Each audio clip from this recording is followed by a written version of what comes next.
that all the major content creators that give advice about content say don't start your channels with, hey guys, look at me. Doing the opposite. What a surprise. So, hey guys. No, I am on Bob. As you can see, I'm back on Bob. And this is just a quick little segment before getting into the episode to tell you about this week's episode, which is, I think, action-packed. Action-packed. More like dorky-packed, but for the record. So there's more information and more video on the 36-foot Tiana Mariner named Serena. So I did get some more video, and I did talk to some of you, and there is interest in Serena. So I got you some more footage of Serena. And then went to the boat show. So this is that episode where I met up with some fellow YouTube nerds. Stardust and Golan, Tom Sayers is the gentleman who built the compression post, the sub-compression post that we just got back in. And he drove with his wife and sort of partner in crime, Roger, and they drove from Sandusky, Ohio, I believe, all the way out to Annapolis, where we met up. We had dinner, and then we went over to the boat show, and we just had a really good time. And then their car started having problems, and they had to leave early. So I bumped into Jared and his friend who wants to remain anonymous. She does not want to be on YouTube. So I'm not going to tell you who she is, because that wouldn't be very nice. Anyway, and so I'm not quite sure how the video is going to end. I do have a research zone segment. So instead of the Twilight Zone, it's going to be, you're now entering the research zone. About a fun little fact here in Chesapeake Bay. I just like to give y'all little tidbits from Chesapeake Bay. Mostly just because I'm a nerd and I find interesting stuff and I'd like to share it. So there's going to be a little segment of that. And the boat show. Oh, some boat tours. That's what it was. We also did some boat tours. Enjoy seeing a couple $1 million 60-foot brand new boat. Peace out, y'all.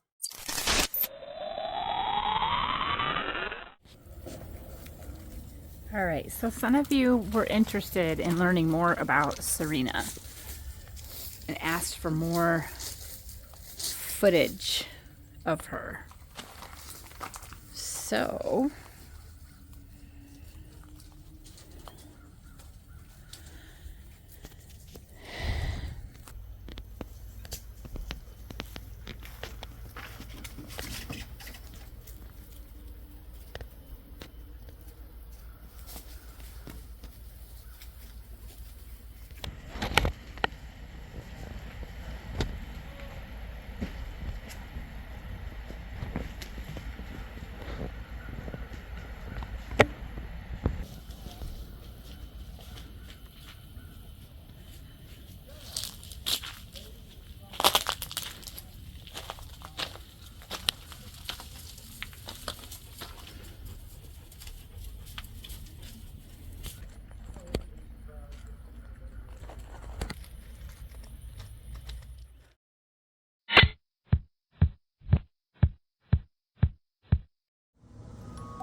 okay, come on.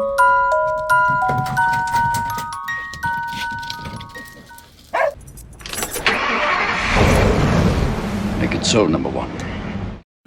It was about a 3-hour drive and a trip over Potomac River Bridge, which got me thinking about a story I had heard about a submarine that was sunk by the Navy in the river. So let's go a little deeper and see what we can find out about this. You unlock this door with the key of imagination. As you've just crossed over into the research zone.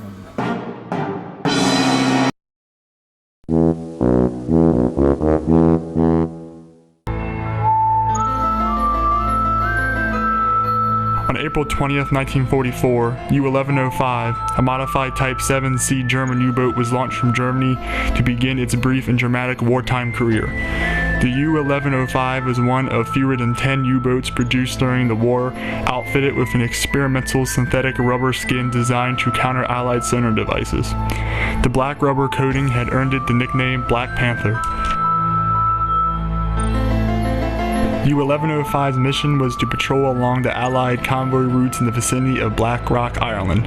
On April 27, 1945, the U-1105 sighted 3 British destroyers. At a range of 2,000 meters, the U-boat fired 2 acoustic torpedoes and then dove to 100 meters to escape counterattack. U-1105's victim, the HMS Red Mill, had been disabled in the stern and 32 men were lost. The Allied search for 1105 began immediately. For the next 31 hours, the Allied squadron searched for the elusive U-boat, but without success. After stopping for repairs, the U-1105 resumed patrol. On May 4, 1945, U-1105 received by radio the last order of the day. The war was over. U-1105 was ordered to an Allied base in Scotland and surrendered on May 10th. The British turned the U-1105 over to the U.S. Navy for study and experimentation. The Black Panther was now officially a war prize of the U.S. Navy. General orders, all hands man your battle stations. The U.S. Navy assembled a special crew to bring the captured U-boat to New England. The crew faced unfavorable odds in the treacherous journey across the Atlantic. After 61 years, few knew of their story and of their bravery. In 2005, one of the crew members kindly told us the story so that his historic journey could be communicated to future generations. I joined the Navy because I wanted to see some action. I was a second-class electrician's mate and qualified submariner.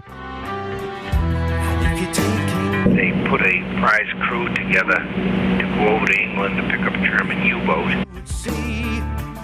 Just like a mirror. We started our voyage back on the U-1105, and we get out to sea. We were out to sea for about 2 days, and we hit terrifically heavy weather.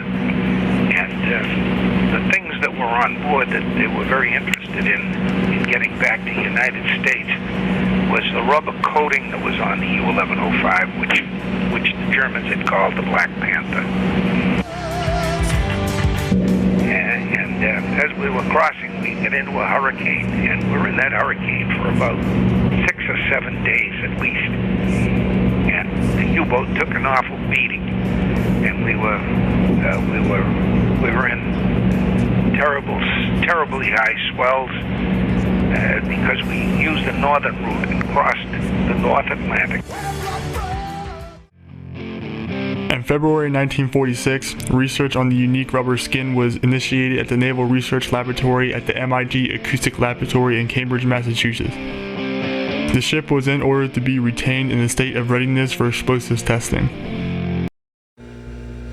When explosive testing was completed, the United States Navy towed U-1105 to Point No Point, Maryland, where it was sunk in the Potomac River in 90 feet of water.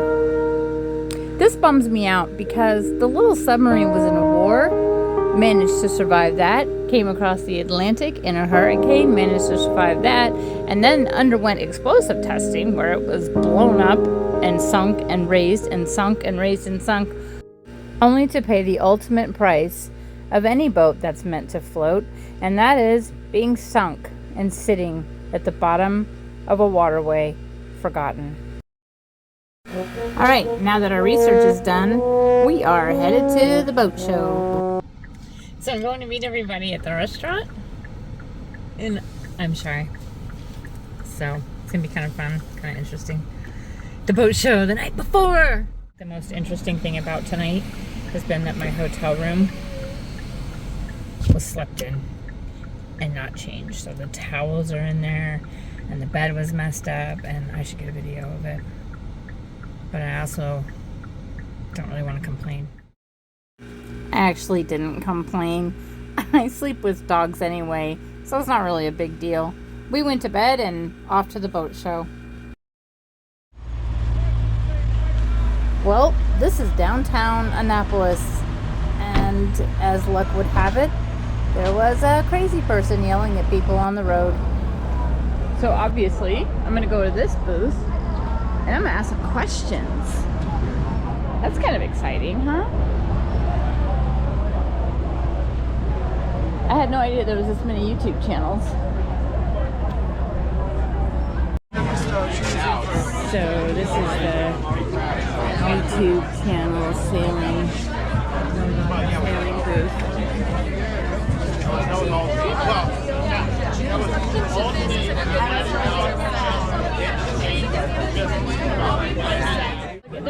There's Stardust. Lots of stuff. Tom's with his camera.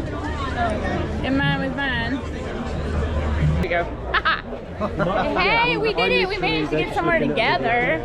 Wait, where's Stacy? There she is. She's in the back. Hey, Stacy. And then there's Roger. Yep. Roger, you're tall. Roger. Too tall. Roger's tall. So we're going to go over and look for some wind vanes and some vertical wind generators and life raft. That's on my list. And lots of stuff. Yes, they have got great life rafts here. Right? Saw two of them. Both of them that I saw are in the big tents. So once you find the big tents. And we really need to tour a boat. Don't you want to tour one of these just to say I toured? I'll be so jealous. I love to get behind the camera. I love getting behind the camera. Like, haha. I do want to look at the new island packets just because. Where are they at? I don't know. I don't know. We're going to go find them. Oh, I got to introduce you to our sail maker. Okay. Before we go any further. Okay. Right down here. Second. Oh! Tom, Stacy, and Roger had to leave early, so I met up with Jared from Sailing Swan and his lady friend for some boat tours.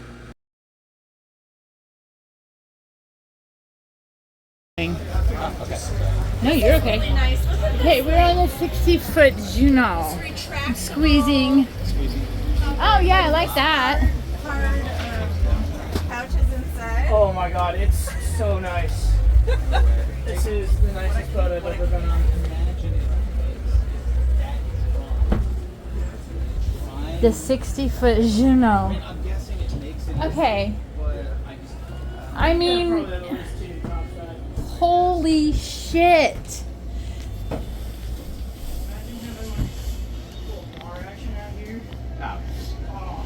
But there's no handholds. You're not wrong. This one's meant to be anchored somewhere and then sailed somewhere. That's only one of them. Oh, there's a walk.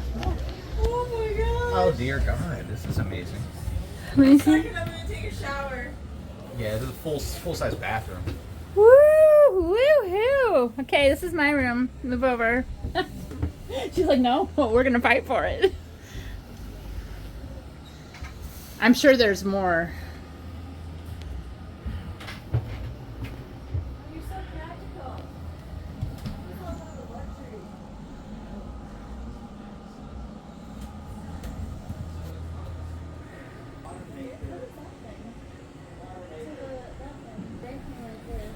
Jared and Heather are checking out the keel, the bilge. What do we got? They already have the water video, but I will put a thingy on it. Oh my gosh, there's a washer and dryer. I want this. It's an all-in-one washer and dryer? Yeah. That's kind of cute. Got a dual berth up here that has a separated dividing wall. And two bathrooms. Okay. With a cab/chain locker directly in front. Damn. Wow. Yet again, no handholds. You're not wrong. I'm not wrong. Little door right There's a little door right there. there. Little door, there's two Way too much giggling. What is that? Is that more jellies? There's two. What? Right? So you can. Is this part of the galley? Hey, Jared. Pool. Let me see. Let me go in the bathroom. Yeah, pull it out. Let's see. Do it. Oh, it's different slips. partition. And that's why I was afraid it was going to happen. What? You can't get it back in? The room separates. Did you break the door? No, we just didn't shut it all the way. This is so amazing. Oh, but if it was shut, look how small your walk this was. Like my hips wouldn't fit. Yeah, like walk to your bathroom. this is like actually 1, 2, 3, 3 people is. Plus the settee. I mean, if someone's living out here, this wouldn't be a No. common area, would it? I don't like it.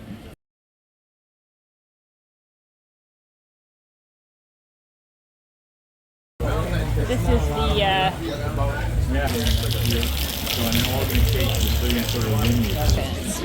yeah, that sounds reasonable. That's what it says. All right, we're going on this 41-foot dufour 2024 Boat of the Year nominee. Hold on. Okay, I do like this. You got this little sink right here. Right, you got this little cupboard. And then that's kind of cool.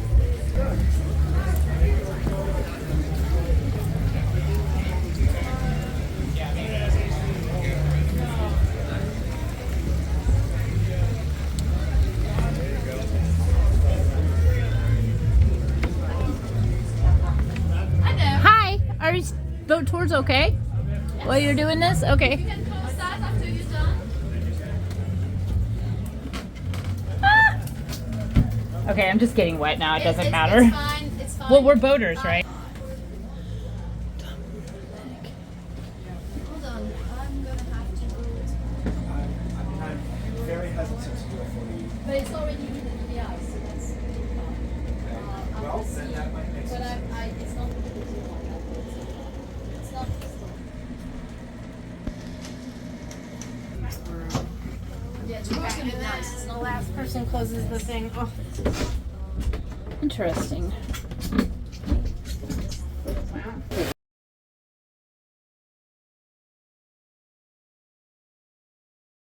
Hello, my name is Jonas Selleroth. I work at sales manager at the yard in Sweden where the boat is being built. Right now we're in the saloon of Halasi 44. When we designed this boat we wanted to do a contemporary boat and a classic boat at the same time. So it's a modern hull with a straight bow, integrated bowsprit, twin rudders, and the twin rudders gives you control in all situation and type of weather. It's a center cockpit boat. This boat here is actually slab reefing, so it has manual furlegs in the bow and a slab reefing main. You can control everything from the cockpit, and it's a very easy and fun boat to sail.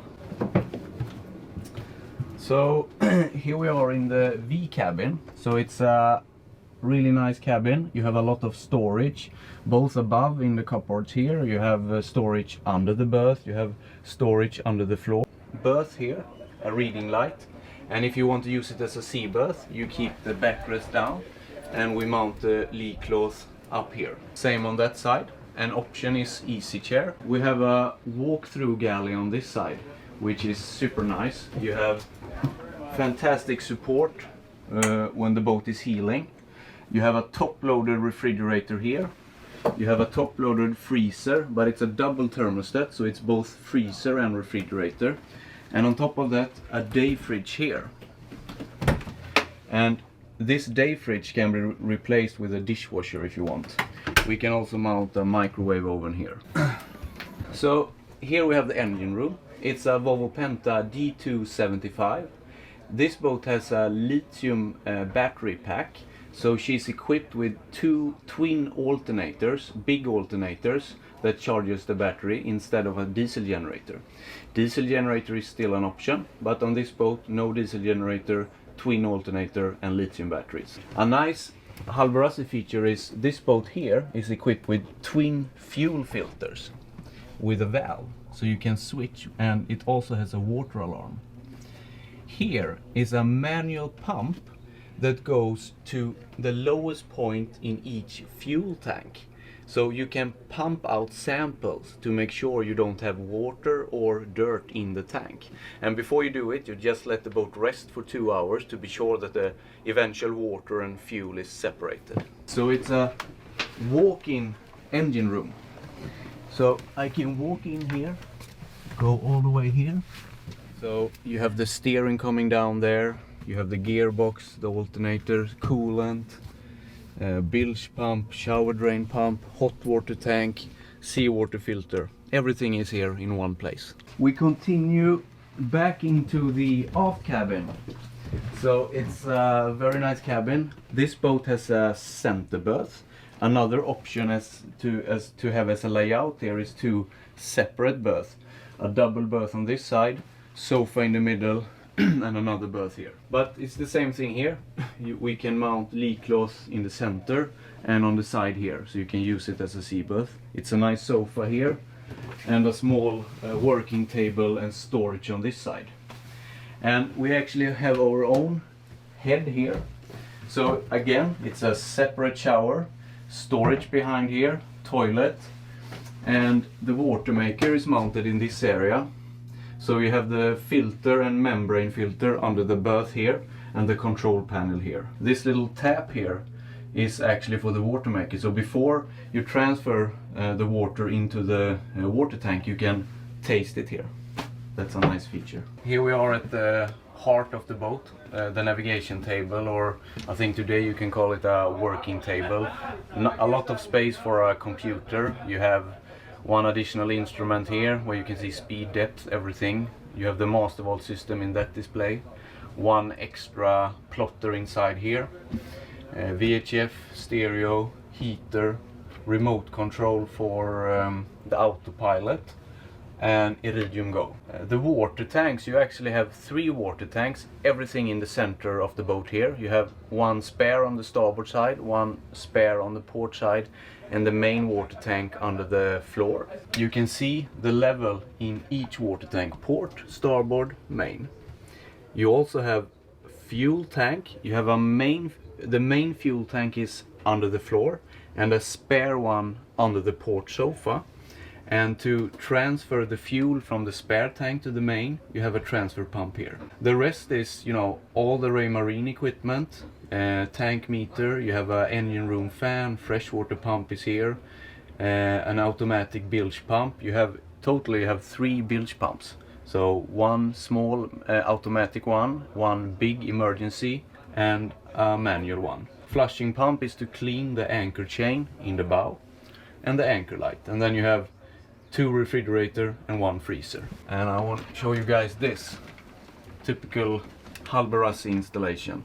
All the cabling is here and each cable is marked, and each boat has its own electrical drawing because each boat is different. So the lithium batteries here has a really nice spot, low in the boat and in the center of gravity. So washboard on gas springs, so you don't have to store it. Okay, welcome to the cockpit. So we have a really deep cockpit here, which creates like a bridge deck, but it also gives us the opportunity to mount the life raft well hidden and protected under the floor here, which is nice. You can reach everything from here. You can reach the halyard winch on that side, the halyard winch on this side, and the halyard winch here is actually powered. Rest of the winches on this boat is manual, but you can order all of them electrical if you want. You have the main sheet behind. You have a panel here, So you can control the hydraulic backstay from the steering position, and also the vang is controlled here. So you can easily single hand this boat because I can do everything from here.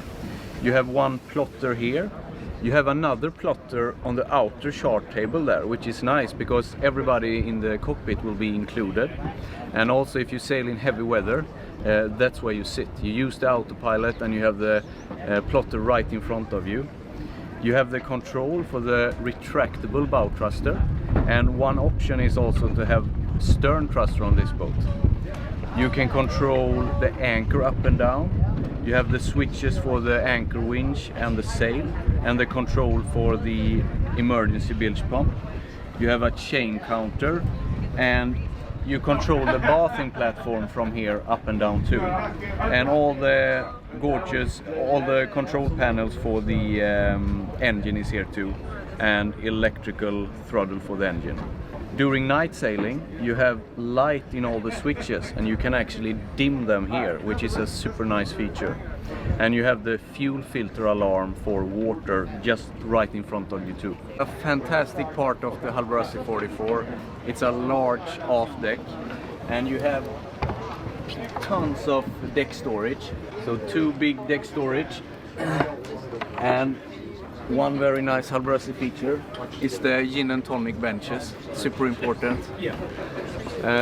You have the fold-out bathing platform here. This boat is equipped with davits. It's a really nice davit. You can actually lift it and turn it like that. That's nice. We have the fitting for outboard engine, and we have a foldable radar pole, which is great. The good thing with that is that we can fit all antennas in one place. So on this particular boat you have GPS antenna for the full system, you have a separate GPS antenna for the AIS, and the antenna for the Iridium Go. So welcome to the foredeck. It's a lovely place. You have the fitting here for inner stay, storm sail. You have the windlass and the outlet for the deck wash pump here. You can control the windlass both from deck here but also from the cockpit. And you can also see the fitting under the inner forestay here. And in front of the furlegs we see a manual furler. That's where you fly the Code 0. And all the way out on the bowsprit is where you fly the asymmetrical spinnaker. And this is a really nice feature. It's a ventilator actually with small ping pong balls. So if water enters, the ping pong balls floats up and seals. So you can keep the ventilators open all the time. No water will come into the boat, so it's great. We can also see the slab reefing. This boat is equipped with a zip pack and a traditional mainsail. We have steps here, so I can easily climb up to reach everything I need. So some boats looks like this with slab reefing, but we also build many boats with in-mast furling, push-button sailing. So if you don't order the boat like this, traditional mainsail, most of the boat is ordered with push-button sailing, which is powered in-mast furling, powered furlegs, and powered winch. So it means that you can take the sails in and out, reef, everything from the cockpit. You just push the buttons at the pedestal. So it's extremely, it's easy sailing. It's easy to reef. You can even reef downwind. So it's very nice, but it's different. It's a matter of taste, what you prefer. And finally, we're touring the brand new Island Packet. Good morning. My wife and I have this Island Packet 439 for about 18 months now. This 439 is one of the new revamped models the Island Packet factory has made. It has a nice U-shaped galley, fridge and a freezer. We've got a nice storeroom, a utility room back here. It can also be configured as a bunk. I don't think anybody has done that yet. Easy access to storage. Fenders drop down through a hatch from the deck. You access to your lines right from without leaving the helm. More storage. it's a drawer, fridge, and freezer. This one happens to be the freezer. The other one is the fridge. A vented wash and dryer right here.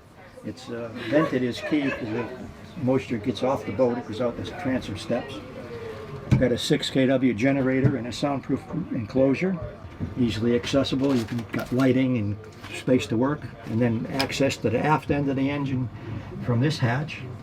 There's doors port and starboard for the side of the engine, and in a sec we'll open up the steps, get to the main engine access. Access to the 80 horse Yanmar common rail diesel. Got a high output 170 amp Balmar alternator and a smart regulator standard. The guest cabin is here. You got a queen size berth. You got doors set up so you can have private access to the head. When my grown children come, they have this, and they come home late, don't wake anybody up in the morning. They have the doors closed and I don't bother them. And you got a shower here with a plexiglass door. The main salon has got a double off the starboard. This pulls out.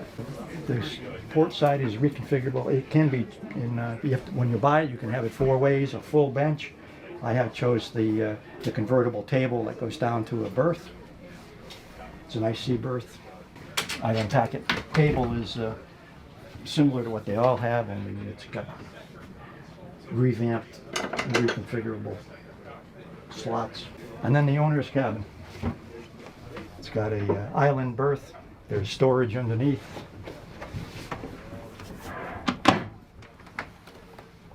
We keep our winter gear there because it's darn cold coming up the coast in the spring. And the forward head, Raritan macerating heads. It's an elegance model.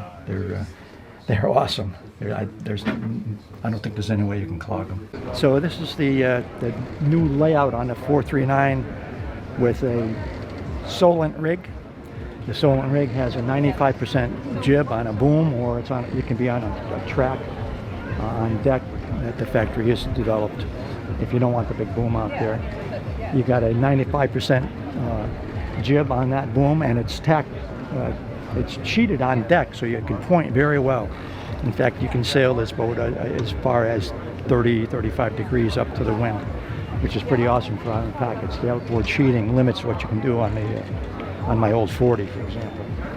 And then when the wind is off the beam about 40 all the way down to running, you got a white sail up there that's a 170% code 0. It's like a secret weapon. It makes the boat go in 8 knots of wind. You can get up to 6 knots. In between their feet, you can see our nice big windlass.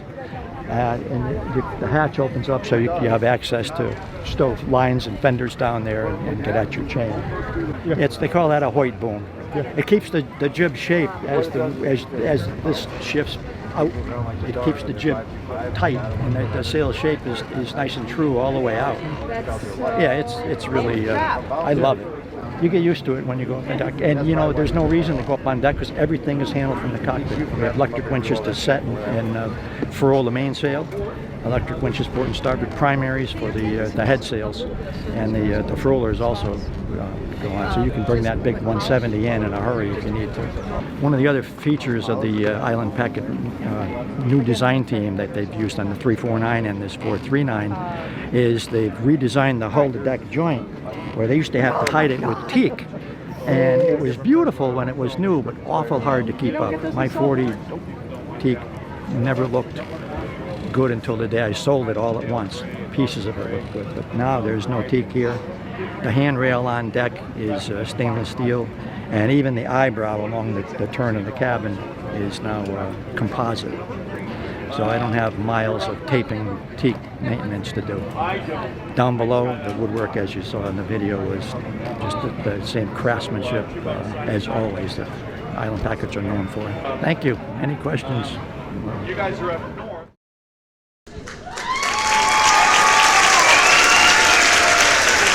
If you like these videos, just click like.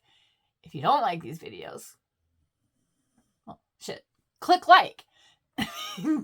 So, and make a comment. Like, if you don't like the video and that you clicked like, then make a comment that says, hey, I didn't like this video, but I clicked like, and this is what I didn't like about the video. I'm really fine with feedback. So yeah, leave a comment, good, bad, or indifferent. I don't know if you can leave an indifferent comment. I guess you could literally type, this is an indifferent comment. I don't think it would matter. I think it's all about the engagement. So I want to thank subscribers, which I used to do all the time and I've stopped doing because I get into like a rush. But thank you. Thank you to all the subscribers who show up, who stay subscribed, who watch, who reach out to me in between episodes to make sure I'm okay, to ask about upcoming content, to ask about Bob and the dogs and just everything. Thank you for being subscribers, and some of you have really turned into good friends, so I really appreciate that. All right, that was a long episode. I will see you next time on Coffee with Bob. Get your questions ready.